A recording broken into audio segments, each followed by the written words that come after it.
Good afternoon, everyone. Today we are starting class 8 science chapter 1 crop production management part 5.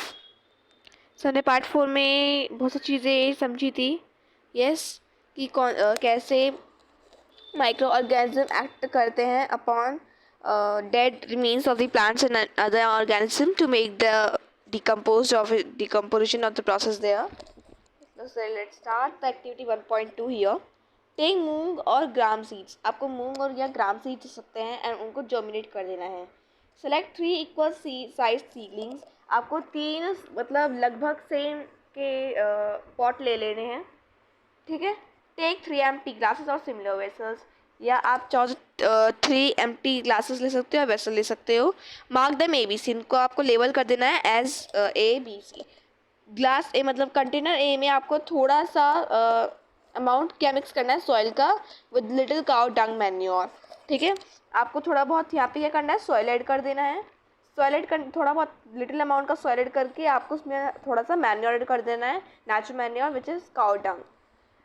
आपको container B में put करना है वही same amount का soil और उसको मिक्स करना है थोड़ा बहुत यूरिया से. आप काउ का यूरिया भी ले सकते हैं. Take the same amount of soil in glass C also and without adding anything. इसके अंदर आपको कोई भी मैन्योर नहीं ऐड करना है. Now pour the same amount of water in each glass. सभी ग्लासेस मतलब सभी कंटेनर में ईच अमाउंट का वाटर ऐड करेंगे and plant the seedlings in them. And seedlings को आपको प्लांट कर देना है जिन सीड्स को आपने जर्मिनेट किया था उन सीडलिंग्स को आपको प्लांट कर देना है तीनों कंटेनर में. And keep them in safe place and water them daily. आपको 7 to 10 डेज़ के लिए उनको वाटर करना है, सेफ प्लेस में रखना है. हमेशा सनलाइट एंड वाटर आपको डेली देते रहना है. Observe the growth. उनकी ग्रोथ का आप ऑब्जर्व करें. ठीक है. So did plants in all the glasses grow at the same place. क्या सभी प्लांट्स जो ग्रो हुए हैं इस ग्लास के अंदर इस कंटेनर के अंदर वो सेम पेस पे या सेम टाइम पे ग्रो हुए हैं या सेम जैसे ग्रो हुए हैं. Which glass showed better growth in plants. किस कंटेनर ने better growth of plants show करा. In which glass was the growth fastest. कौन से कंटेनर में वो जो ग्रोथ थी प्लांट की फास्ट थी. तो अगर आप देखोगे कि जिस कंटेनर के अंदर हमने काउ डंग केक मैन्योर के तरह से मैन्योर के तौर पे ऐड किया था दैट मीन्स हमने कंटेनर ए में ऐड किया था. That means container A was the growth has the growth of the plant very fastest. And जो बेटर ग्रोथ हुई है प्लांट की भी वो भी आपकी किस में होगी कंटेनर ए में ही होगी. वाई बिकॉज जो ये हमने जो नेचुरल फर्टिलाइजर नेचुरल मैन्योर इसमें यूज़ करा है. नेचुरल मैन्योर हमेशा ग्रोथ फास्टेस्ट रखता है, प्लांट को बेटर ग्रोथ देता है, प्रोवाइड करता है. Okay. So fertilizers are chemicals which are rich in particular nutrient. Fertilizers आपके केमिकल बेस्ड होते हैं जो कि किसी पर्टिकुलर न्यूट्रिएंट पर रिच होते हैं. ठीक है. बट वो कभी कभी प्लांट्स को अफेक्ट भी करते हैं. How are they different from manure. वो मैन्योर से डिफरेंट क्यों है. So fertilizers are produced in factories. Fertilizers आपके फैक्ट्रीज में प्रोड्यूस होते हैं.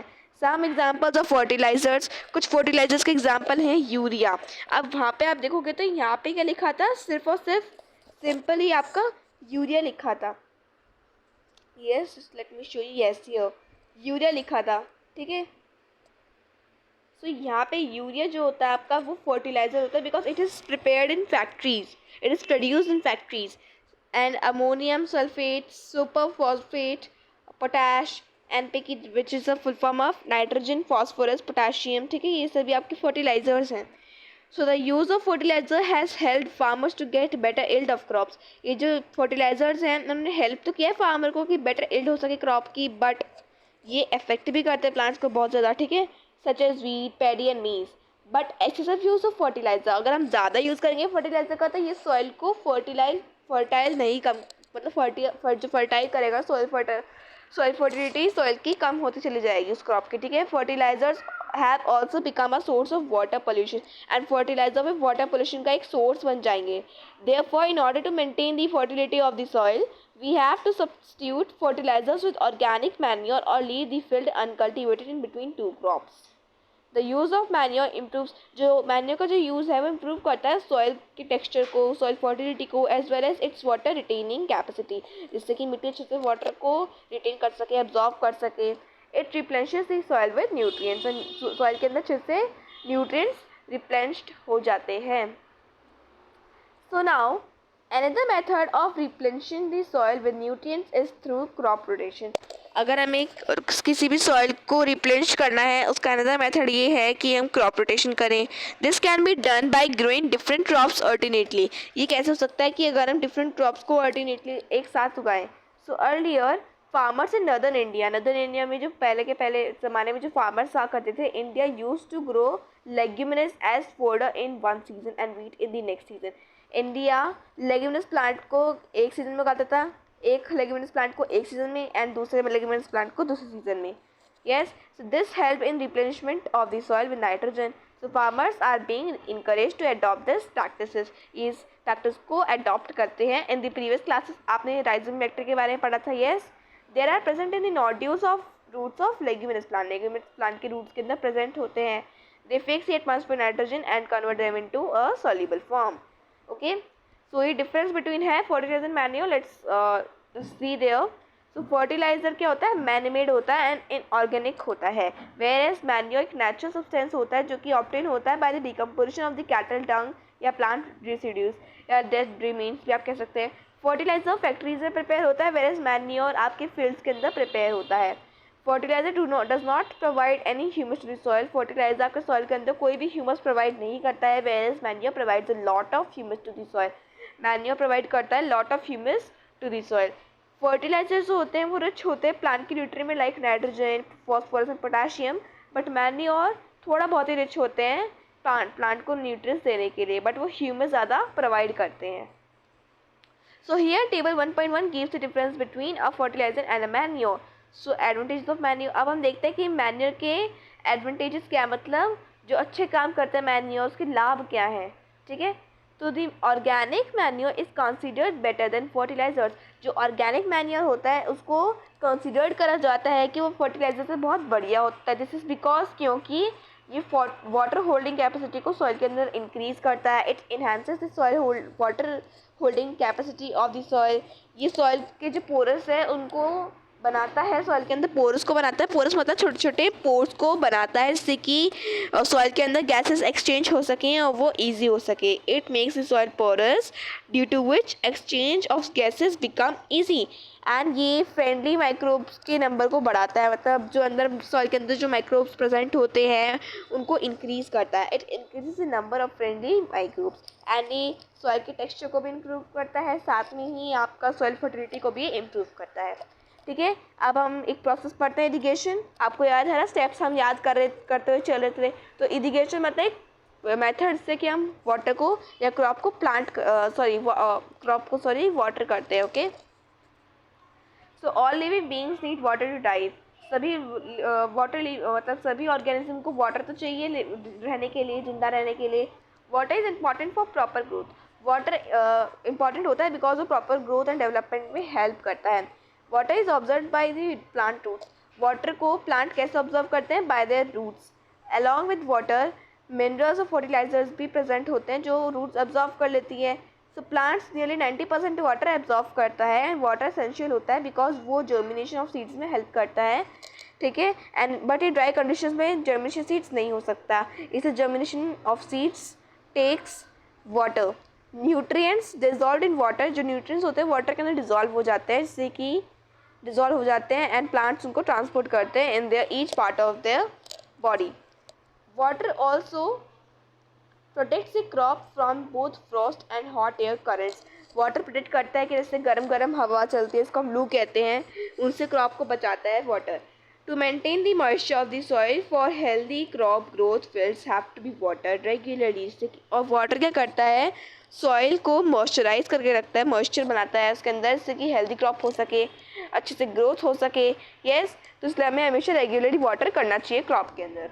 Now the supply of water to crops at regular interval is called irrigation. जब हम रेगुलर इंटरवल के बाद, मतलब जैसे हमने शाम को सुबह दिया, सुबह के बाद दोपहर को दिया, दोपहर के बाद शाम दिया, तो एक तरीके से ही बनता आ रहा है ना रेगुलर इंटरवल्स कि एक समय के बाद दूसरे समय के बाद दिया पाएँ. तो ऐसे प्रोसेस में एक सप्लाई होता है वाटर का to the crops at regular intervals is called irrigation. ठीक है, the time and frequency of the irrigation varies from crop to crop, soil to soil and season to season.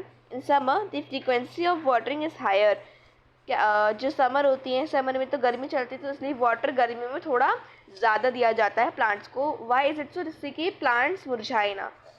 आप जानते हैं ना कि हमने एक चीज़ पढ़ी थी कि गर्मियों में ट्रांसपिरेशन भी बहुत ज़्यादा होता है। यस, एंड इवेपोरेशन भी ज़्यादा होता है।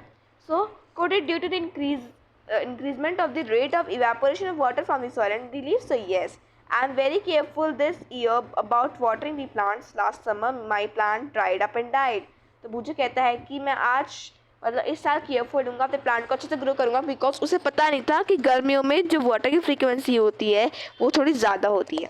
अब हम जानते हैं sources of irrigation.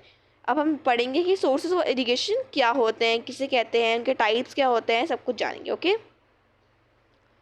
So the sources of water for irrigation are wells, tubewells, ponds, lake, river, dams and canals. जो वाटर मतलब इरीगेशन का सोर्स है वो है wells, tubewells, ponds, lakes, rivers, dams and canals. ठीक है, तो अब हम पढ़ेंगे ट्रेडिशनली पहले के ज़माने में इरिगेशन के मेथड कैसे होते थे। So the water available in the wells, पहले के ज़माने में जो कुओं के अंदर जो पानी अवेलेबल रहा करता था, लेक्स के अंदर, कैनाल्स के अंदर, उनको लिफ्ट करा जाता था by different methods in different regions for taking it to the fields. Cattle और human labour is used in these methods. इस चीज़ के लिए कैटल को या ह्यूमन लेबर को भी, मतलब ह्यूमन को भी काम करना पड़ता था जिससे कि वो वाटर को इन वेल्स के कैनाल से निकाल सके। So these methods are cheaper, और ये मेथड्स बड़े सस्ते थे बट लेस एफिशिएंट, बस लेकिन ये थोड़े इफेक्टिव कम थे। The various traditional ways are moat, pulley system and chain pump. ये मोट आप देख पा रहे हैं, यहाँ से क्या होता था, रस्सी रहती थी, यहाँ पे एक मटका है जो नीचे से पानी लेकर आते थे और ये पानी इसी फील्ड के अंदर फेंक दिया करते थे। ठीक है, ये चेन पम्प है। यहाँ पे एक बड़ा सा आपको पाइप दिख रहा है जो खुला हुआ है, यहाँ से क्या होता है, पाइप आता है, यही पानी इसी के अंदर भरता रहता है, ये रोल अप होकर यहाँ से पानी जाता रहता है। ठीक है, ये देख ली है। ओके, तो ऐसे ऐसे सभी चीज़ें हैं। ये राट है, इसको बुल चलाती है। ठीक है, देख ली एंड राहत, लेवर सिस्टम, ये सभी फिगर्स हैं। Pumps are commonly use for lifting water. Pumps जो होते हैं वो कॉमनली यूज होते हैं for lifting water. Diesel and biogas, electricity and solar energy is use to run these pumps. And इन पम्प्स को चलाने के लिए diesels, biogas, electricity and solar energy वो यूज़ होती है। ठीक है, अब हम पढ़ेंगे, हमने भी देखा कि पुराने ज़माने में ट्रेडिशनली मेथड्स जो होते थे इरीगेशन के वो क्या होते थे। अब हम जानेंगे कि मॉडर्न मेथड्स क्या होता है इरीगेशन की। ठीक है, देन आज की वीडियो हमारी अभी यहीं तक ख़त्म हो जाएगी, फिर हम नेक्स्ट वीडियो में कवर अप करेंगे प्रोटेक्शन फ्रॉम वीड्स। ठीक है, now modern methods of irrigation help us to use water in economically. So modern methods जो होते हैं इरीगेशन के वो हेल्प करते हैं कि वाटर को बराबर पानी मिल सके, क्योंकि आपने देखा कि जैसे इस इमेज में आप देख पा रहे हैं जो ये पानी फेंका जा रहा है। अब यहाँ से ये नहीं होता कि पहले के ज़माने में जो पानी होता था सभी प्लांट्स में इक्वली नहीं बटा था, बट अभी ये जो मॉडर्न मेथड यूज़ करते हैं इनमें इक्वली प्लांट को पौधा मतलब प्लांट को वाटर मिलता है। देख सकते हैं पाइप जो जुड़े हुए हैं सभी प्लांट पे ऊपर जा रही हैं। ठीक है, the main methods are use as follows, like sprinkler system. ये स्प्रिंकलर सिस्टम है, यहाँ से पानी स्प्रिंकल होता है बट सभी प्लांट में ईजिली पहुँच जाता है। ठीक है, this system is more useful on the uneven land where sufficient water is not available. So the perpendicular pipes having rotating nozzles on top, ये रोटेट होते रहते हैं। ठीक है, and are joint to the main pipelines at a regular intervals. Water जो water है हर समय स्प्रिंकल करता रहता है at regular intervals to the plant. ठीक है, when water is allowed to flow through the main pipe, जब वाटर अलो होता है कि वो मेन पाइप से फ्लो कर सके under pressure with the help of pump, it escapes from the rotating nozzle से वो एस्केप करता है एंड दैट्स वाई स्प्रिंकल होता जाता है क्रॉप में। ठीक है, ऐसा लगता है जैसे रेनिंग हो रही है। ठीक है, sprinkle is very useful for lawns, coffee plantation and several other crops. Yes, let's move on. यहाँ पे आप देख सकते हैं अब ये था हमारा स्प्रिंकलर सिस्टम था, एंड यहाँ पे ड्रिप सिस्टम है। ड्रिप सिस्टम में क्या होता है, जो पाइप होता है ये अंडरग्राउंड जुड़ा हुआ होता है जिससे कि वाटर जो प्लांट है अंडरग्राउंड पानी ले सके। Drip system, in this system the water falls drop by drop directly near the roots. इन रूट्स के डायरेक्टली अंडरग्राउंड में water drop by drop water को फॉल करता रहता है। So it is called drip system. It is the best technique for watering fruit plant gardens and trees. Water is not wasted at all, इसमें water waste भी नहीं होता है। It is a boon in regions जहाँ पे water की जो availability होती है वो पुअर होती है, इसलिए यहाँ पे ऐसे ड्रॉप बाय ड्रॉप प्लांट को वाटर किया जाता है। Now in our coming video हम करने वाले हैं topic protection from weeds, then harvesting, then storage, then हम उस वीडियो में बस इतना ही करेंगे, ठीक है। वैसे चैप्टर बहुत लेंदी है तो उसको हम कोशिश करेंगे कि जल्दी जल्दी से हो सके। That's for today's video. If you like my channel so please subscribe to it and share to your friends for more updates. Okay, please subscribe my channel.